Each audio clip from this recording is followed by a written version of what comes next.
یہ بتانا بھول جانے پر کہ میں اپنے بیٹے سے تنخواہ نہیں لیتا،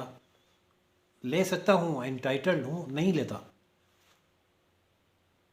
یا دانستہ انہوں نے یہ سمجھا کہ چونکہ میں لیتا ہی نہیں ہوں، میرے اکاؤنٹ میں آتی ہی نہیں ہے، تو مینشن کرنے کی بھی کیا ضرورت ہے،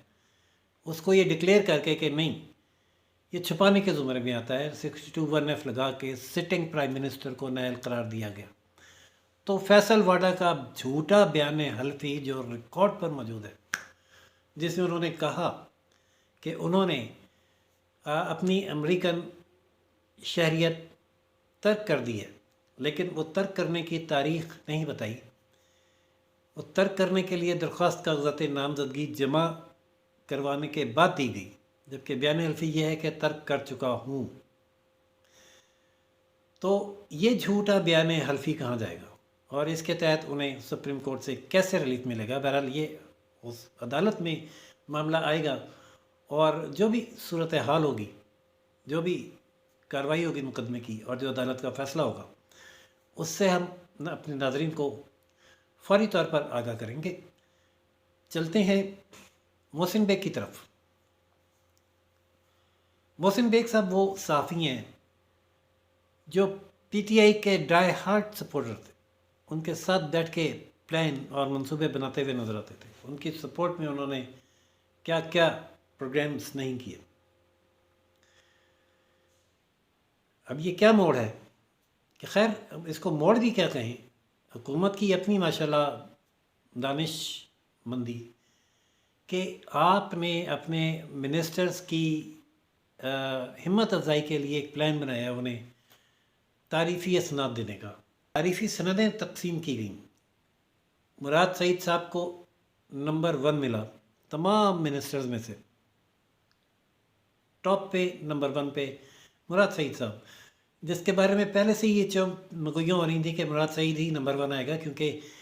سمجھا یہ جاتا ہے کہ وہ وزیر اعظم صاحب کے لاڈلے منسٹر ہیں، پرفارمنس نہیں بتا رہے، تو پروگرامز میں تبصرے ہو رہے ہیں کہ بھائی وہ پرفارمنس کیا ہے جس پر مراد سعید صاحب نمبر 1 آئے، نہ وزیر خارجہ نمبر 1 آئے، نہ وزیر داخلہ نمبر 1 آئے، نہ وہ اپنا وزیر سائنس اور ٹیکنالوجی نمبر 1 آئے، نہ وزیر اطلاعات و نشریات نمبر 1 آئے۔ تو کہ مراد سعید صاحب کی پرفارمنس کیا تھی، اس پر نیوز چینل پر تبصرہ کرتے ہوئے محسن بیگ صاحب نے کہہ دیا بھئی وہ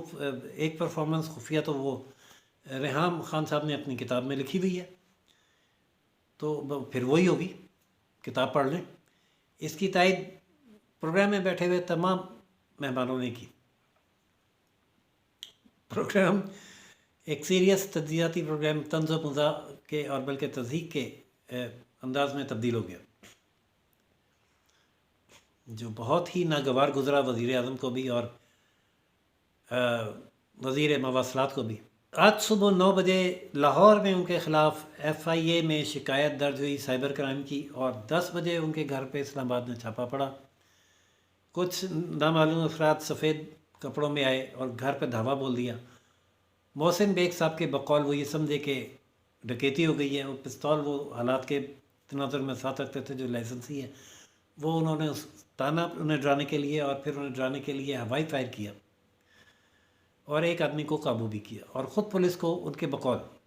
محسن نقوی کا یہ بیان ہے، محسن بیگ کا یہ بیان ہے کہ انہوں نے خود پولیس کو طلب کیا۔ پولیس نے آ کر الٹا محسن بیگ کے خلاف ایک پرچہ درج کر لیا، جس میں دہشت گردی کی دفعات بھی لگائی گئیں، 788۔ جہاں جج صاحب نے تمام واقعے کی سماعت کی اور فیصلہ محفوظ کر کے 5 بجے ایک تحریری فیصلہ جاری کیا، جس میں انہوں نے یہ لکھا کہ لاہور میں 9 بجے اگر شکایت درج ہوتی ہے FIA میں، تو 10 بجے لاہور سے ٹیم اسلام آباد کیسے پہنچ گئی؟ یہ ہمیشہ سے مسلمہ اصول ہے ڈیموکریسیز میں بھی اور مارشل لاز میں بھی، کہ جب حکومت کے آخری دن آتے ہیں تو وہ میڈیا پر حملہ آور ہوتا ہے۔ تو یہ ایسا شدید اور صورت سے حملہ کیا گیا کہ جج صاحب نے لکھا ہے کہ پھر اس کے بعد جب پولیس کو طلب کیا گیا، تو پولیس نے آ کر گھر پر بغیر وارنٹ سفید کپڑوں میں چھاپا مارنے والوں کے خلاف کارروائی کرنے کے بجائے الٹا شکایت کنندہ کے خلاف پرچہ درج کر لی، جو SHO کا اپنے اختیارات سے تجاوز تھا، اور انہوں نے یہ کارروائی محض اپنی کارکردگی دکھانے کے لیے کارکردگی دکھانے کے لیے کی۔ محسن بیگ کا بیان یہ کہ ان کی 2 پسلیاں بھی توڑی گئی ہیں۔ ناظرین، پسلیاں تو پیٹرول کی قیمتوں نے بھی توڑ کر رکھ دی۔ پہلے یہ خبر چلائی گئی کہ 12 روپے کی سمری مسترد کر دی گئی ہے، اور پھر 12 روپے 3 پیسے کی سمری منظور کرنے کا اعلان کر دیا گیا، اور سمری پر دستخط کر کے قیمت کی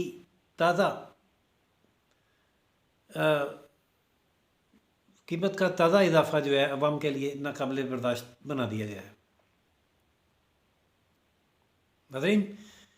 دعوے اب بھی یہی کیے جا رہے ہیں کہ پاکستان میں پیٹرول ابھی فلاں ملک سے بھی سستا ہے، فلاں ملک سے بھی سستا ہے، اور فلاں ملک سے بھی سستا ہے، اور جو امیر طبقہ ہے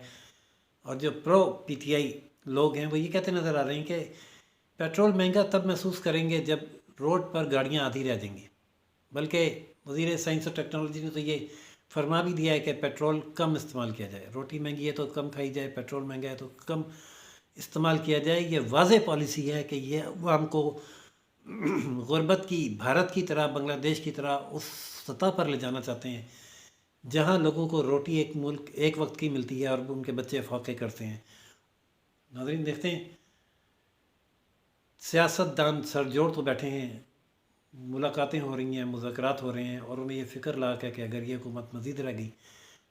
3 ماہ بقول چودھری شہزاد، تو یہ ملک اس قابل بھی نہیں رہے گا کہ کوئی اور بھی اس کو آگے چلا سکے۔ دیکھتے ہیں کہ اگلے 3 ماہ معاف کیجیے گا، تو دیکھتے ہیں کہ اگلے 3 ماہ یا ہفتے کتنے اہم ہیں اور ان میں کیا تبدیلیاں رونما ہوتی ہیں۔ جو بھی اپڈیٹس ہوئی آپ کی خدمت میں پیش کی جائیں گی۔ اگلی اپڈیٹس تک کے لیے اجازت دیجیے۔ راشد حبیب کو روشن پاکستان نیوز سے چینل لائک، سبسکرائب اور شیئر کرنا نہ بھولیے گا۔ اللہ حافظ۔